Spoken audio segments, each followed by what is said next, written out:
So, we're going to explain the rules for all of the mechanics, which will be the pothole and the corruption and the awards. Alright, so when we setting up, first thing we want to do is we want to put our shuffled nepotism deck on the nepotism spot. These are the cards that replace the chance and community chest. One of the big differences with the nepotism cards is when you're drawing them, you take any of the face-up cards or the face-down card. If you take a face-up card, you just have to replace it.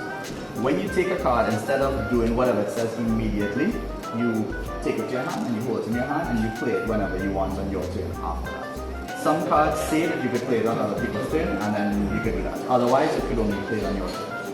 Some cards say play immediately. Let's say I take this card and then I flip a card and it says play immediately. That's going to happen right away. You read whatever it says and that will go on. And then you'll have to flip another card to replace it. Nepotism cards will be drawn when you go onto a family spot or something else tells you to draw a nepotism card. The next thing you want to do is you want to give everybody their inheritance, because that's how most people will start off in Trinidad. So you shuffle these up and you're going to deal one to everybody. It doesn't have to be face down. So when you get it, you flip it and you just start off with that property. You don't have to spend your first round fighting to get a property, you get that already. Every player is going to pick one of the player pieces and put it on the month end space over here. And every player is going to start with 1500 in the game app. Yes, so on your turn, there's some basic things that you're going to do like in regular Monopoly. You're going to roll and you're going to move. So here I rolled a 5. I am the music truck. I'm going to go 1, 2, 3, 4, 5. I land something, I can buy it. Now here's the first adjustment to the rule. If I don't buy it, I must put it up for auction. But I get to pick what the first bid is. So this is 200. I could tell you, okay, the minimum bid is 300, or the minimum bid is $2. And then everybody has 25 seconds. You start a timer either from the app or otherwise. And people just going to keep raising. The highest bid after 25 seconds will get the card, and then they pay half of that money to whoever landed on it, and the next half to the bank. That way, you can get money from doing an auction. If you ever roll doubles, you're gonna either take a full turn, 1, 2, 3, 4. I could buy that if I want, and then roll again and take a next turn, like in regular Monopoly. Or you could catch a doubles craven and go all the way around the board to the original source doubles. Unless something gets in your way. What could get in your way? Let's talk about that with the next mechanic. So these little guys over here are potholes. And to start off the game, if you play with potholes, after you give everybody something, you shuffle it up some more and you flip 5 of these face up.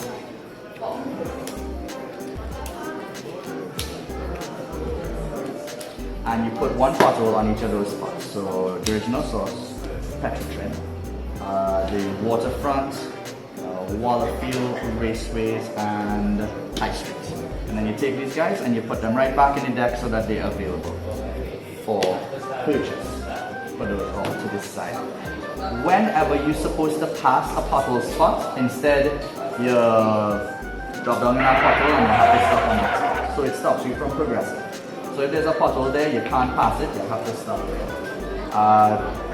On your next turn afterwards, if you start your turn on a place of pothole, then you can do it. How you get rid of them? If you pay $80 to the bank, you can take off any pothole. It doesn't have to be your turn, it doesn't have to be all your money. You can just get rid of any pothole you want for $80. Now, as you start getting rid of potholes, you can also put them back on. What you do is you give up your chance to roll the dice this turn, and you pay $100 to the bank, and you put the pothole exactly where you are. And there's the next thing. So that's pothole. That's the full pothole mechanic. The next thing we're going to look at is the corruption menu. This is very simple. On your turn, besides rolling and moving, you can do 1 free action from this menu over here. If it's not facing you, you could just look at the back of the rules over here and you'll see the corruption menu. You could get out a golden roll for free. You could draw a nepotism card from here or here. You could take $50 from anybody. You could improve an incomplete not real estate set. So a complete not real estate set would be if you have all of a color. Generally, if you want to put improvements, i.e. houses and hotels, you're going to have all of a color. But through the magic of corruption, you could do that without. having a complete set. You could re-roll if you don't like your roll, like you land on somebody's property and you want to pay rent, you re-roll. You could buy something for half price. Let's say this is 100. I'm going to use the corrupt action to just make 50. Or you can make a player roll for corruption. Put a pin in that and get back to it. Every time you use a corrupt action, and you can only use one per turn, you take one of these little cubes. And this is going to represent what an awful person you are on the inside. So over the game, you're probably going to get a couple of these corruption cubes. I've seen some people play the whole game without it. I've seen some people win without using corruption, but generally it's a very helpful thing to have. So you start getting a bunch of corruption because you know you're an awful person, and something happens that makes you roll for corruption. Let's say somebody uses the make any player roll for corruption thing, or somebody lands on the roll for corruption space, or a card tells you to. What you do is you roll 2 dice, and if you have more cubes than the number you roll, you have to pay $500 to the bank, and then go all the way to the win.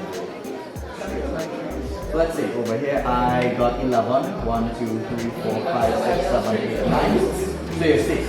But let's say instead I rolled 4, 5, 6. 1, 2, 3, 4, 5, 6, and I have more. You fail your roll for corruption. So that's what's up. At the end of the game, the person with the most cubes is going to get fined $1,000. But the person with the second most cube is going to win $1,000. That's the corruption menu, that's the whole thing. The final thing, and I think the best, is if you look around the board, you'll see they have a bunch of these little icons over here. Queen's Park Savannah has all. So you'll see national, eco, food, town and entertainment. So while you buy these properties, you're going to end up with a bunch of these icons in front of you. And at the end of the game, we're going to see who has the most of a certain type of icon. So over here, you count to see who has the most national. So over here, this flag is national. I have 1, 2. You have 1, 2, 3. You have more, so you're going to get 300. And then afterwards is equal. I have 1. You have none, so I'll get 400. I have 1, 2. You have 1, so I will get 450. Town, I have 1, you have 1. What happens in case of a tie? Nobody gets it. And for entertainment, we tied as well. I have 1, and you have 1, so neither of us get that. If it is you want more, you can turn the page at 3 variations and see they have different ways that you can give the awards. But yeah, so it turns out you hit end the game with $0 and then still win by getting the right amount of awards. So I talk about ending the game. How does it end? When one player has $0 cash, the game ends immediately. Nobody gets any extra turns. You don't have to knock out everybody. Just one person runs out of money. These properties don't count as money. So if I put you down to 0, you can't now mortgage a property to avoid going to 0. You reach 0, the game done. And now you're going to count up the awards and the corruption fine and see who has the most money. And that is it. When you're counting up for the most money, you're not going to count the value of these guys. Just cash. Cash is all you're going to look at. Alright, and yeah, that's the whole game. That's all 3 mechanics. If you want, you could just play with the potholes alone, or you could play with the awards and the corruption. You can mix and match how you want to play. If you want, you could play with none of those and just play a regular sort of game of Monopoly. Just pretend roll for corruption is go to jail. And yeah, that's it. Alright, let's play.